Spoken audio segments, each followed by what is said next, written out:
I'm 36, mother of 2 girls, 9 and 5. I met my now fiancé, 38, 2.5 years ago.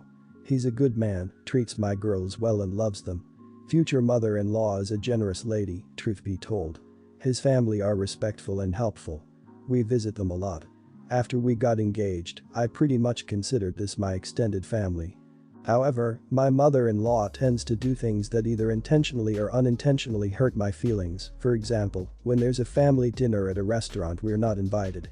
On Christmas my girls didn't receive anything from her while other kids in the family got gifts and cards. Also, all the kids in the family get a trip once a month, but my girls never participate. Mother-in-law excuses were I forgot. This week, my future mother-in-law was doing family photo album and was gathering family pictures from everyone. Sister-in-law and her kids and brother-in-law and his kids and so on. She called and asked if I could send her some pictures. I thought that was nice of her. I sent them pretty much after my call with her ended.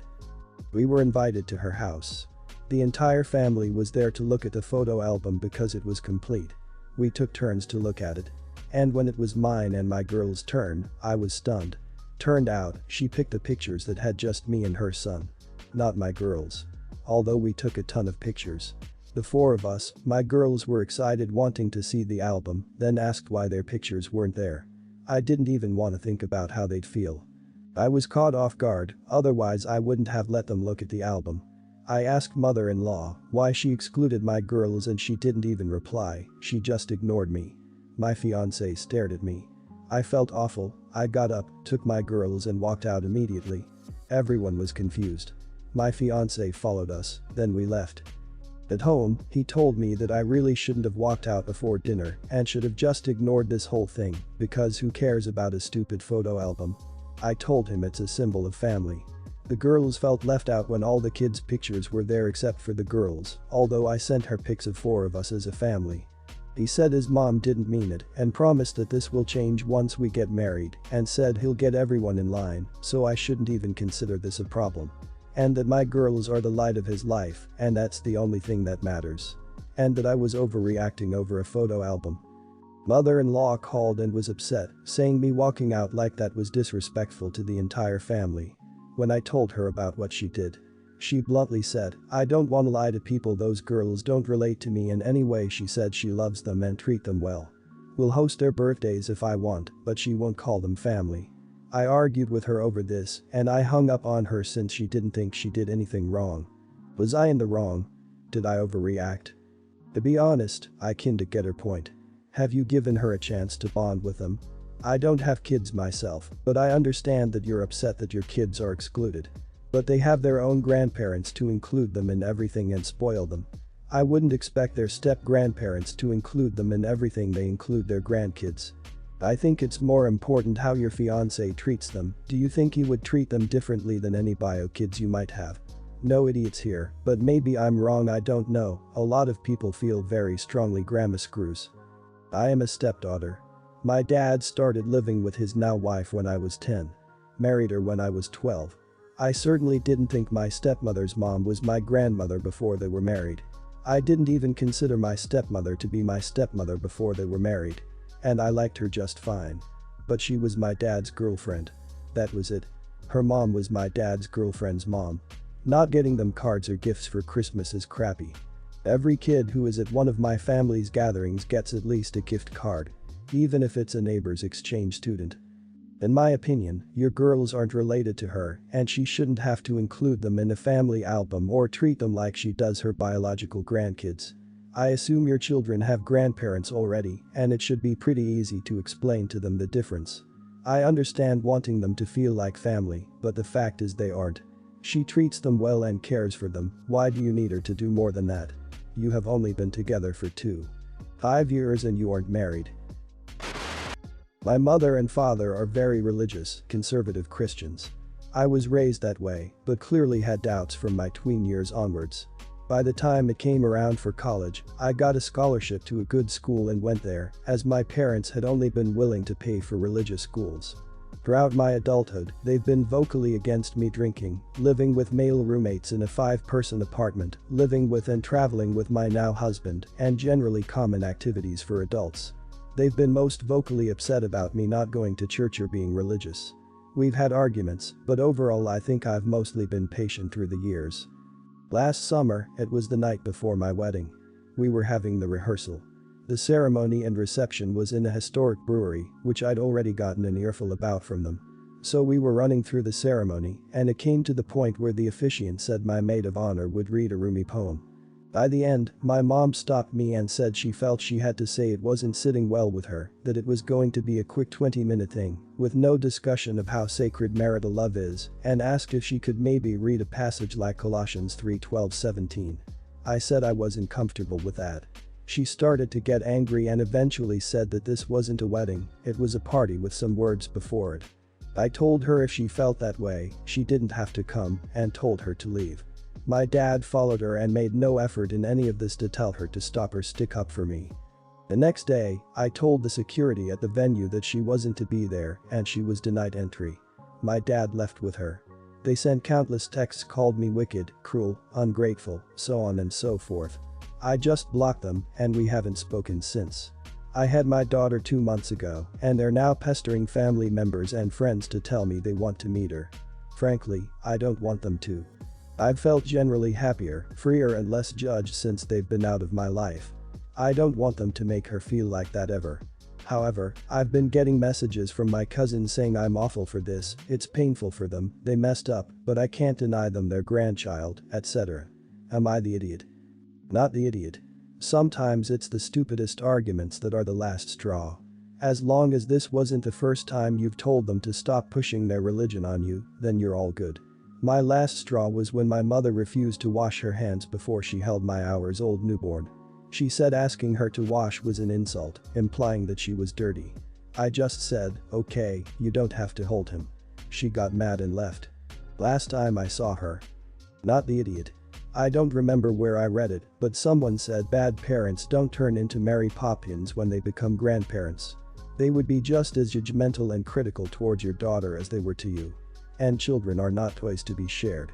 They are actual people who have to be protected while growing up. We can't protect them from everything, no, but we can protect them from what we do know. I am so tired of some people thinking that it's okay to expose children to bad people just because they are family. I'm a card-carrying Christian, and I would consider it a huge breach of manners to tell someone else what they should or should not have at their wedding. In fact, when my sister got married, she asked me to read a Rumi poem during the ceremony, and, of course, I did, because it was her wedding. It does sound like your parents pushed you until you snapped. Unless they've completely seen the error of their ways, and I doubt it, you should lead your life in the way that works best for you and your little family. Not the idiot. When my wife and I divorced, my daughter, 14, took my wife's side, which I was pretty upset and surprised about. She was 12 when we separated and we were very close, unlike her and her mother. I didn't hold in against her because she's a kid and didn't know any better, and I make the effort to see her. I love spending time with my daughter. I met my current wife 4 years ago. She was pre-law and was planning on taking loans to pay for law school. However, about 2 years later, we were engaged and I didn't want her to take on any loans, so I offered to pay for law school. She was apprehensive, but I wanted a good start to our married life and not want any loans hanging over our heads, so she agreed. I used my daughter's college fund to pay for my wife's school and planned on replenishing it so that my daughter would have a fund when it was her turn to go to college. I put a little money each month. I honestly thought this was okay because when I had asked her about college at the time of doing this, she said that she wanted to go to makeup school and be a makeup artist, and that college screws. Well, apparently her mindset changed because on Sunday, we met up and she was talking about advanced placement classes. I was surprised because I didn't think she was interested in school.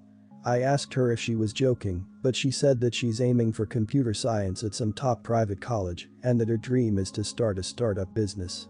She then asked me if she had a college fund and she wanted to know if she should add on an EC or get a job. I told her the truth about her college fund and that right now there's not enough money for even a year at a private college. She then started crying and making a scene and told me that she couldn't believe that I chose my wife over her mom and now I'm choosing her again over my daughter. Which is not true since my daughter is getting a fund, just not private school tuition. She then called my wife a bunch of awful names that I won't say here. I told her that she's probably not going to get into a private school because she wasn't even serious about school 2 years ago. She called me a crap dad and ran away until her mom came to get her. Her mom later called me angrily about what I said to her and said that my daughter is on track to win some prestigious science fair award and I was way out of line with what I said and that I obviously don't know her. I was honestly so done with the crap she pulled, and her attitude toward my wife never has been good, and said that I'm probably going to revoke my daughter's college fund since she obviously doesn't deserve it with what she pulled today. My daughter is now refusing to see me and calling me by my first name. I still stand by my decision. Am I the idiot? You're the idiot. Nothing in your story makes you not seem like an idiot. Your daughter was only 2 years younger than she is now when you and your ex separated, but you met your now wife 4 years ago. I guess I can bet why she took her mom's side. And who even talks about children taking sides during a divorce? Then you spent her college fund because she wasn't sure what she wanted to do with her life at 12 and spent it on your mistress to boot. And now that she's hitting high school age and getting serious about her future, she finds out the money is gone. I think this is less about you spending the college fund and more about the fact that you know so little about your daughter. You didn't know she was taking advanced placement courses. Or that she's entering a science fair. Or she changed her mind about college. Maybe she chose her mom because you two weren't as close as you thought you were. I mean, the fact that you know so little about her right now suggests that you thought you were close, but it was all in your head and your daughter had a very different opinion. You're the idiot. And you are the idiot. So you are going to punish her for getting up. You took away her college and said she wasn't good enough to get into a good college. It sounds like you resent her for choosing her mother over you. Why did you two break up? Did you cheat? She feels, and it sounds like, your new wife is more important to you than her and you have lost her. Hope your new wife can give you a new family because that's all you have. Me, 26, and my girlfriend, 26, met in high school. We became really good friends. She was basically my only friend in school and decided to go to the same university so we wouldn't drift apart. When we were in university, I finally asked her out. We started dating since. To sum up my time in high school, it was an awful time. I was very lonely, introverted and quiet both in high and middle schools, so I was prone to getting bullied. I was mostly heavily bullied by this guy, let's call him Luis, and his group of friends. He would poke fun at my eye condition, intentionally embarrass and make me uncomfortable in front of everyone, call me all kinds of names, and just made my life in school hell. This was majorly traumatizing because school was supposed to be a safe place for me because I was getting emotionally abused by my crappy family at home, but he ruined any chances of it being a safe place by making my everyday horrible. My girlfriend was aware of the bullying situation at the time, and when we became closer friends she always comforted me about it and sympathized with me when I vented about it. She agreed that they were cruel for no reason and I didn't deserve it at all, told me she hated them for hurting me like that. Fast forward to now, and what the problem actually is. We were out together walking the dog, and I told her I'd jog to a nearby store real quick, pick up some cigarettes and come back while she stayed at the park. When I was walking back, I noticed her talking to someone from a distance. She seemed to be all cheerful and laughing. They talked for a bit and he walked away in the opposite direction, so I came up to her and asked her what's up. She nonchalantly smiles and tells me it was Luis from high school. My heart sank, not gonna lie. I awkwardly chuckled, said, "Whoa, you were seriously that happy to talk to that guy?" She says, "Sure." I told her, "You do remember he was the person that basically made my life a living hell in high school, right?" She told me, "Yeah, I remember, but I'm sure he has changed and he seemed really sweet." Come on, don't be like that. I got pretty mad at that point and didn't say anything. She notices the awkward silence and says, "Aw dude, come on, do you seriously still have a grudge against him? I thought you would get over it by now." Holy crap. That felt like a knife through my stomach. It's not that freaking easy to get over years of trauma that sabotaged my self-esteem and confidence. It was so hurtful to hear that coming from her, especially because she was my rock during the times I was getting abused by everyone at school and home. I don't still hate the guy and his friends after all this time has passed, or want them to suffer or whatever. But it's not easy at all to forget what they did to me. Sure, maybe they changed for the better, but seeing her talk to him so cheerfully and tell me about it made me die inside. Am I the idiot for this? Not the idiot, you don't get over bullying. It can cause complex post-traumatic disorder. The extreme cases are in some ways like a platonic domestic abuse situation. You can't get away, you can't make it stop, you just have to endure. If my SO was friendly with my Luis, I'd leave him. That girl bullied me for over a decade, and it was a frenemy situation, so it was really difficult to extricate myself. It didn't stop until I switched schools and cut her off, and even then she'd randomly turn up at my house for a while. Not the idiot, she may have watched what you went through, but she didn't experience it. You're not being controlling or saying she can't hang out with the guy who made your life hell. And her assertion that she's sure he grew up is pure crap. Until and unless they acknowledge the harm they did, they haven't grown up. I would try again to explain exactly what you went through, how he was responsible for your pain, and exactly why that isn't something you shrug off like you didn't get an invite to prom. Everyone's the idiot here. She should not have invalidated your feelings and experiences. But you had some strong reactivity that likely put her on the defensive. She handled the situation of being stuck talking to a past acquaintance the way women are taught to, in order to stay safe. Be polite, smile, exchange pleasantries and move on when you get an opening. And obviously your bully screws too. I'm sorry this happened and hope you and your girlfriend can have another conversation when things are less tense, where you two will both hopefully be less defensive. So I, 14, was in class recently. Let's call myself Jeff. I was just doing my work in my book when my teacher suddenly said, "Jeff, are you okay?" I responded with "Yeah, why?" She said I looked tired. I was tired but nothing extreme, so I just said, "I'm fine, thanks." But then she asked several times again during the lesson, and I was really worried I looked ill or was doing something wrong. She then come over to my desk and asked me if everything was okay at home. So many people heard, and I was mortified. I told her everything was fine and if I could just do my work. She asked if I was being hurt at home. I said no, which is true. She then asked a bunch of more questions of a similar nature, and loads of people were listening. I was fed up. I said I am not really comfortable with you asking these unnecessary questions, especially where everyone can hear, so I am going now. I proceeded to walk out, but she tried to grab my arm at the door. It was hard not to smack her. I went to the principal's office and said I didn't want to be in that teacher's class because she was awful, and I moved classes shortly after. I also left a complaint about her for grabbing my arm. The teacher cornered me and said I needed to get back in her class immediately or there will be consequences. And I did the worst thing I have ever done in my life. I told her to back off and never talk to me again. I told a teacher to back off. I felt like such a bad kid. My parents said she was concerned and I completely blew it out of proportion, but I think the teacher was wrong and I want some outside perspective. Am I the idiot here? Not the idiot. If she was concerned about you, then the proper procedure would have been to ask you in private. Asking you where everyone could hear was incredibly inconsiderate, and I understand why you got upset with her.